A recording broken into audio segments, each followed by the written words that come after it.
അദ്ദേഹം നവകേരള സദസ്സിൻ്റെ സമയത്ത് ഞാൻ എണ്ണി 9 പ്രാവശ്യം എൻ്റെ സമനില തെറ്റിയെന്ന് പറഞ്ഞു. ഞാൻ സംസ്ഥാന സർക്കാരിനെ വിമർശിച്ചു, പെൻഷൻ കൊടുക്കാത്തതിനെ വിമർശിച്ചു. 55 ലക്ഷം പേർക്ക് 7 മാസമായിട്ട് പെൻഷൻ കൊടുത്തിട്ടില്ല. 45 ലക്ഷം പേർക്ക് ക്ഷേമനിധി പെൻഷൻ കൊടുത്തിട്ടില്ല. 1 കോടി പാവപ്പെട്ട മനുഷ്യർക്ക് കേരളത്തിലെ 7 മാസമായി പെൻഷൻ കൊടുക്കാതെയാണ് ഇദ്ദേഹം മുഖ്യമന്ത്രിയായി ഞെളിഞ്ഞു നടക്കുന്നത്. എന്നിട്ട് അത് പറയാതിരിക്കാൻ വേണ്ടിയിട്ടാണ് വായെടുത്താൽ പൗരത്വ നിയമം രാഹുൽ ഗാന്ധി കോൺഗ്രസ് എന്ന് പറയുന്നത്. ഒറ്റ ആശുപത്രിയിൽ മരുന്നില്ല.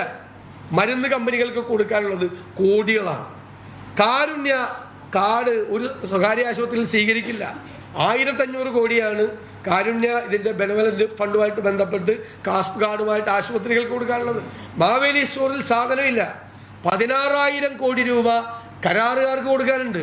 40,000 കോടി ജീവനക്കാർക്കും പെൻഷൻകാർക്ക് കൂടി കൊടുക്കാനുണ്ട്. ഖജനാവിൽ 5 പൈസ ഇല്ല. കേരളം മുഴുവൻ ജപ്തി നടപടികളാണ്. 1/3 തദ്ദേശ സ്വയംഭരണ സ്ഥാപനങ്ങൾ കൊടുത്തത്. പ്ലാൻ ഫണ്ട് 50% പോലും തികച്ച് നടത്താത്ത കേരളത്തിൻ്റെ ചരിത്രത്തിൽ ഏറ്റവും കൂടുതൽ പദ്ധതി വിഹിതം ചെലവാക്കിയ വർഷമാണ്.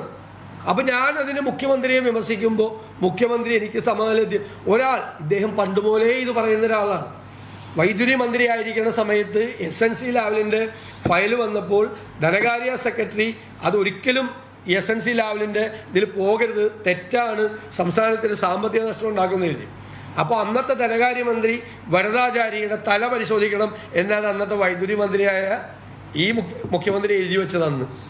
നിയമസഭയിലും പല പ്രാവശ്യം പറഞ്ഞിട്ടുണ്ട്, ആരെതിർത്താലും ആളുടെ സമനില തെറ്റി തല പരിശോധിക്കണം എന്നാണ് പറയുന്നത്. ഇങ്ങനെ എല്ലാവരുടെയും സമനില തെറ്റി എന്ന് വിചാരിക്കുന്നത് തന്നെ ഒരു അസുഖമല്ല ശരിക്കും. അതിനാണ് ഡോക്ടറെ കാണിക്കേണ്ടത്, അല്ല ഞങ്ങളുടെ ആരുടെ സമനില തെറ്റിയത്. തന്നെ വിമർശിക്കുന്ന എല്ലാവരുടെയും സമനില തെറ്റിയതാണ് എന്ന് ഒരാൾ വിചാരിച്ചാലോ നിങ്ങൾ കണക്ക് പരിശോധിച്ചോ. അദ്ദേഹം ഈ സമീപകാലത്ത് തന്നെ എത്ര പ്രാവശ്യം എത്ര പേരുടെ സമനില തെറ്റിയെന്ന് അദ്ദേഹം പറഞ്ഞിട്ടുണ്ടെന്ന്. അതുപോലെ ഞാൻ നുണ പറഞ്ഞെന്നാണ് മുഖ്യമന്ത്രി പറയുന്നത്. മുഖ്യമന്ത്രിയാണ് നട്ടാൽ കുറിക്കാത്ത പച്ചക്കള്ളം പറഞ്ഞത്. ആദ്യം എന്താണ് മുഖ്യമന്ത്രി പറഞ്ഞത്? CA പൗരത്വ നിയമം പാർലമെന്റിൽ വന്നപ്പോൾ കോൺഗ്രസ് MP-മാർ കോൺഗ്രസ് പ്രസിഡന്റിൻ്റെ വീട്ടിൽ ഭക്ഷണം കഴിക്കാൻ പോയി, അവർ ചർച്ചയിൽ പങ്കെടുത്തില്ല എന്ന് പറഞ്ഞു ഇല്ലേ.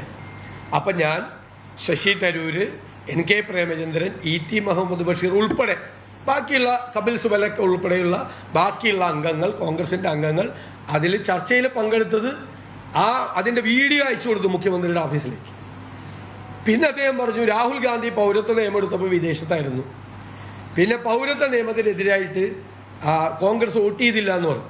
പൗരത്വ നിയമം പാർലമെന്റിൽ വന്നപ്പോൾ രാഹുൽ ഗാന്ധി അടക്കമുള്ള ആളുകൾ ഹാജരായി. വിദേശത്തൊന്നും വോട്ട് ചെയ്യാൻ പറ്റില്ലല്ല. ഹാജരായി പൗരത്വ നിയമത്തിനെതിരായി വോട്ട് ചെയ്തതിൻ്റെ പാർലമെന്റിലെ രേഖകൾ ഞാൻ മുഖ്യമന്ത്രിക്ക് അയച്ചു കൊടുത്തു. പച്ചക്കള്ളം പറഞ്ഞ ആരാ? നട്ടാ കുറിക്കാത്ത നുണ പറഞ്ഞ ആരാ? പാർലമെന്റിൽ ഞങ്ങൾ എതിർത്തില്ല എന്ന് പറഞ്ഞു. 2019 കഴിഞ്ഞിട്ട് അന്ന് മുതൽ പൗരത്വ നിയമത്തെ എതിർക്കല്ലേ കോൺഗ്രസ്. രാഹുൽ ഗാന്ധിയുടെ ഞാൻ നിങ്ങളെ വേണമെങ്കിൽ വായിച്ചു കേൾപ്പിക്കാം. നാഷണൽ മീഡിയയിൽ 2019 മുതൽ പൗരത്വ നിയമവുമായി ബന്ധപ്പെട്ട രാഹുൽ ഗാന്ധിയുടെ പ്രസ്താവനകൾ, അതിനെതിരായി പ്രധാനമന്ത്രിയും കേന്ദ്ര ആഭ്യന്തരമന്ത്രിയും നടത്തിയ രാഹുൽ ഗാന്ധിയെ പരിഹസിച്ചുകൊണ്ടുള്ള പ്രസ്താവനകൾ. ഇപ്പോൾ എന്താ രാഹുൽ ഗാന്ധിയും പ്രിയങ്ക ഗാന്ധി പരസ്യമായി പ്രഖ്യാപിച്ചില്ലേ, പൗരത്വ നിയമം ഞങ്ങൾ വന്നു കഴിഞ്ഞാൽ ഞങ്ങളത് ഇല്ലാതാക്കും, ആ നിയമം ഇല്ലാതാക്കും എന്ന് പറയില്ലേ. എന്നിട്ട് മുഖ്യമന്ത്രി 35 ദിവസവും ഇത് പറഞ്ഞുകൊണ്ടിരിക്കുകയാണ്. അദ്ദേഹമാണ് നുണ പറയുന്നത്.